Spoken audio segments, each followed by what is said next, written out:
Hello friends and स्वागत है आपका मेरे YouTube चैनल पे। यहाँ आपको मिलेंगे कार रिव्यूज़, कंपैरिजन्स और वो सब कुछ जो एक कार एंथुसियास्ट के दिल को छू जाए। आज का टॉपिक हमारे कार रिव्यू नहीं बल्कि एनर्जी रिव्यू है। तो चलिए शुरू करते हैं आज का वीडियो।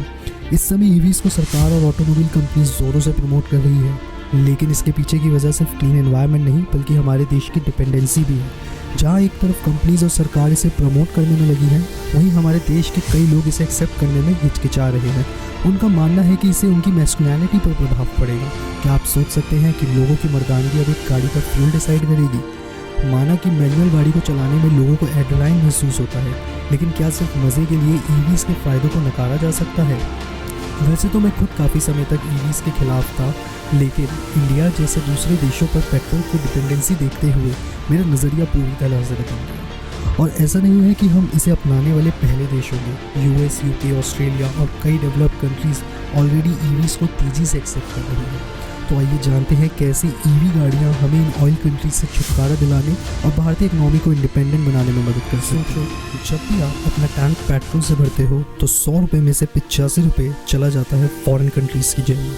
हर साल इंडिया 10 लाख करोड़ से ज़्यादा ऑयल इंपोर्ट करता है।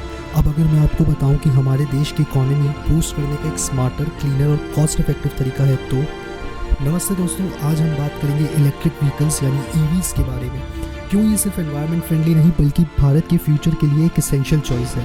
Ready to see how EVs can transform. सबसे पहले बात करते हैं हमारी पेट्रोल डिपेंडेंसी की। इंडिया अपनी क्रूड ऑयल का 80% से ज़्यादा इंपोर्ट करता है।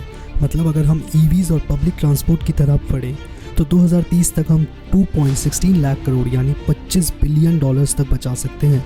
क्या लगता है ये अपॉर्चुनिटी मिस करना गलत नहीं होगा? और जब ग्लोबल ऑयल प्राइसेस या जियोपॉलिटिकल टेंशन्स होती हैं, कौन सफ़र करता है? हमारे जैसे देश जो दूसरे देशों के रिसोर्सेज पर डिपेंडेंट होते हैं। ईवीज़ का अडॉप्शन इसका परमानेंट सॉल्यूशन है। इलेक्ट्रिसिटी, स्पेशली रिन्यूएबल एनर्जी हम खुद बना सकते हैं। That's energy independence my friends, जो कि ना केवल एनवायरनमेंट को बल्कि हमारी इकोनॉमी को भी बूस्ट करेगा। ईवी सिर्फ एक फ्यूल सोर्स नहीं, एक अपॉर्चुनिटी है।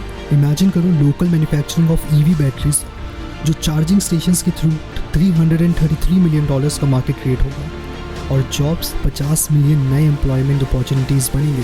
From engineers to factory workers to service providers, EVs bring growth across sectors inside our nation. और मेक इन इंडिया और आत्मनिर्भर भारत को डायरेक्ट बूस्ट मिलेगा। अगर अभी भी संतुष्टि नहीं हुई तो चलो एक और एंगल से इसका बेनिफिट्स देखते हैं। आप हर दिन अपनी गाड़ी को चलाते हो, राइट? अब एक ईवी का ऑपरेटिंग कॉस्ट ₹1.5 पर किलोमीटर है, जबकि पेट्रोल गाड़ी का 8 से 10 रुपये पर किलोमीटर पड़ता है। और मेंटेनेंस लगभग से permanent goodbye to engine oil changes और filter replacements. EVs are smooth and super affordable for long term. सोचना ज़रूरी है, पैसा बचाओगे, एनवायरनमेंट बचाओगे, पॉल्यूशन कम करोगे, इन सब से अपना ही फ़ायदा करोगे। ये बात तो हम सभी जानते हैं कि इंडिया के शहरों की एयर क्वालिटी कितनी ख़राब है, और इसमें सिर्फ दिल्ली, बैंगलोर, नोएडा जैसे शहर ही नहीं बल्कि मुंबई, पटना, नासिक और इंदौर जैसे शहर भी शामिल हैं। ईवी जीरो एमिशन व्हीकल्स हैं, मतलब no nitrogen oxides, no carbon emission. Imagine करो एक दिल्ली, मुंबई या बैंगलोर जिसमें साफ हवा हो। पॉल्यूशन की वजह से हेल्थ केयर एक्सपेंसेस और प्रोडक्टिविटी लॉसेस कम हो जाएंगी और quality of life drastically improve होगी। ईवी लेना सिर्फ आपके लिए नहीं, आपकी फैमिली और फ्यूचर एनर्जी के साथ बेस्ट कंपैटिबल है। सोलर और विंड पावर से ईवीज चार्ज होने का मतलब है कार्बन एमिशंस और कम होना। इमेजिन अ फ्यूचर जिसमें हम किसी फॉरेन ऑयल पॉलिसी के लिए डिपेंडेंट ना हो। यही है सेल्फ रिलायंट भारत का सपना, और ईवीज उसका एक मेजर स्टेप है। जहाँ एक तरफ हम भारतीय ईवीज़ की कमियाँ और उसका मजाक उड़ाने में लगे हैं, वहीं दूसरे देश जैसे US, UK, France, China, Norway इसे काफ़ी हद तक अपना भी चुके हैं। यूएस ने तो 1970s में ही ऑयल एम्बार्गो के बाद अपनी ऑयल डिपेंडेंसी को कम करने के लिए ईवीज़ को एम्ब्रेस करना शुरू कर दिया था। क्या पता इसी तरह हम भी हमारे देश के फ्यूचर को सिक्योर कर पाएँ। जब यूएस ने ऑयल का डिपेंडेंसी कम किया, उन्होंने अपनी इकोनॉमी को और भी स्ट्रॉन्ग किया। फॉरेन ऑयल सप्लायर्स खासकर अरब कंट्रीज से उनकी डिपेंडेंसी कम होने लगी। ये कोई छोटी बात नहीं है दोस्तों। एक देश का पूरी तरह से दूसरे देश पर किसी भी रिसोर्स के लिए डिपेंडेंट होना प्रॉब्लमैटिक हो सकता है। ये भले ही आपको अभी कोई प्रॉब्लम ना लगे, लेकिन फ्यूचर में इसके असर पड़ सकते हैं, खासकर जिस तरह से कई देशों में वर्ल्ड वॉर 3 का माहौल बन रहा हो।